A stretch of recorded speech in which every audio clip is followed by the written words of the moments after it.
Baik,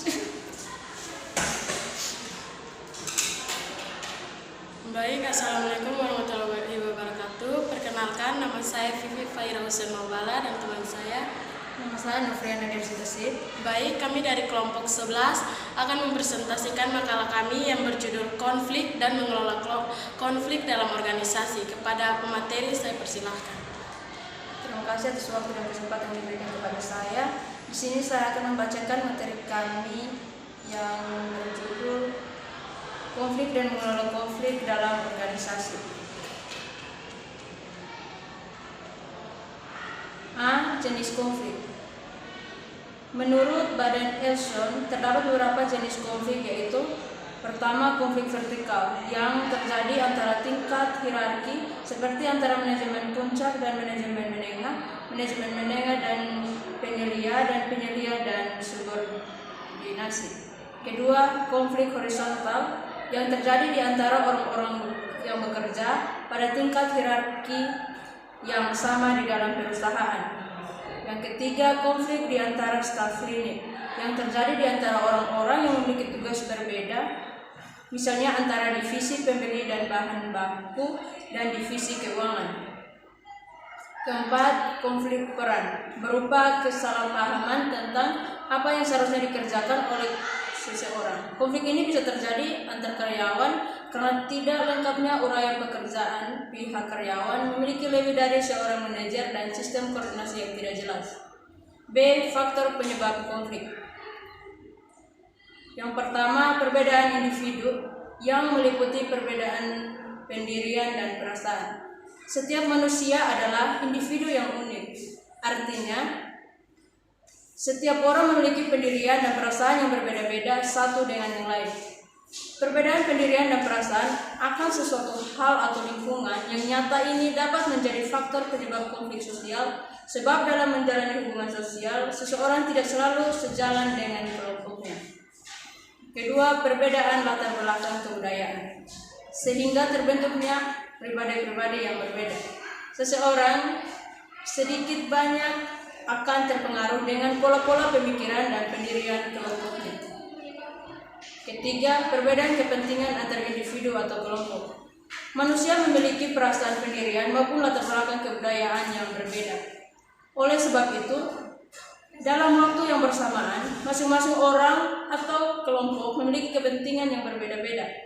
Kadang-kadang, orang dapat melakukan hal yang sama, tetapi untuk tujuannya yang berbeda-beda. Keempat, perubahan nilai yang cepat dan mendadak dalam masyarakat.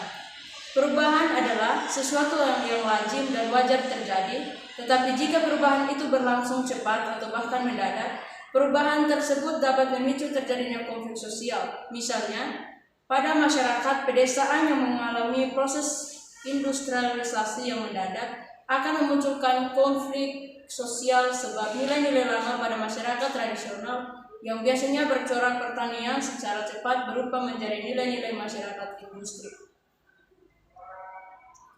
Di samping keempat faktor tersebut, konflik juga dapat berkembang karena berbagai sebab, antara lain: pertama, batasan pekerjaan yang tidak jelas; kedua, hambatan komunikasi; ketiga, tekanan waktu; keempat, standar, peraturan, dan kebijakan yang tidak masuk akal; kelima, pertikaian antara pribadi; keenam, perbedaan status; dan ketujuh, harapan yang tidak terwujud.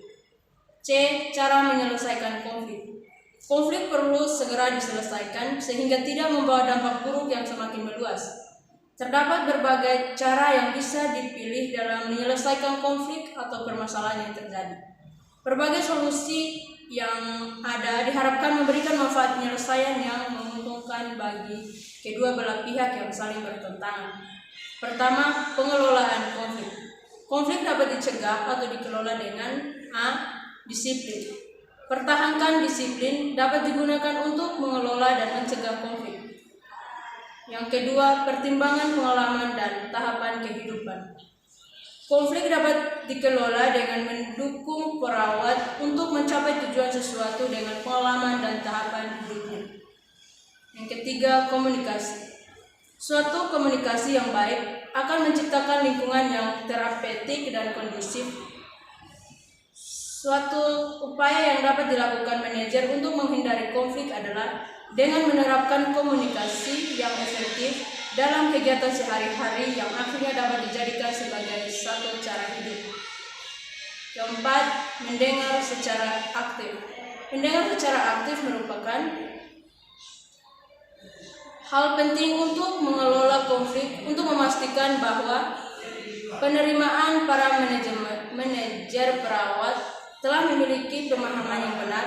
Mereka dapat merumuskan kembali permasalahan para pegawai sebagai tanda bahwa mereka telah mendengarkan. Yang kedua, strategi dalam menyiasati konflik.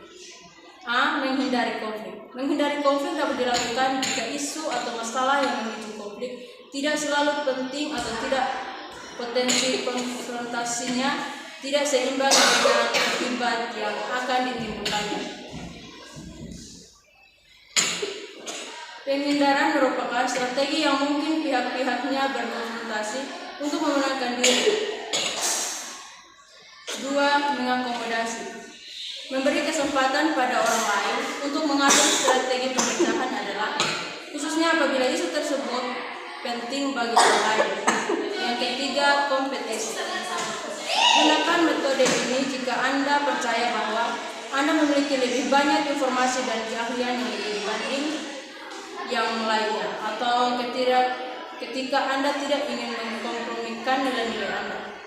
Keempat, kompromi atau negosiasi. Masing-masing memberikan dan menawarkan sesuatu pada waktu yang bersamaan, saling memberi dan menerima, serta meminimalkan kekurangan semua pihak yang dapat menguntungkan semua pihak. Kelima, memecahkan masalah atau kolaborasi. Pemecahan sama-sama menang, di mana individu yang terlihat mempunyai tujuan kerja yang sama. Perlu adanya satu komitmen dari sebuah pihak yang terlihat untuk saling mendukung dan saling memperhatikan satu sama lain. Keempat, strategi penyelesaian konflik.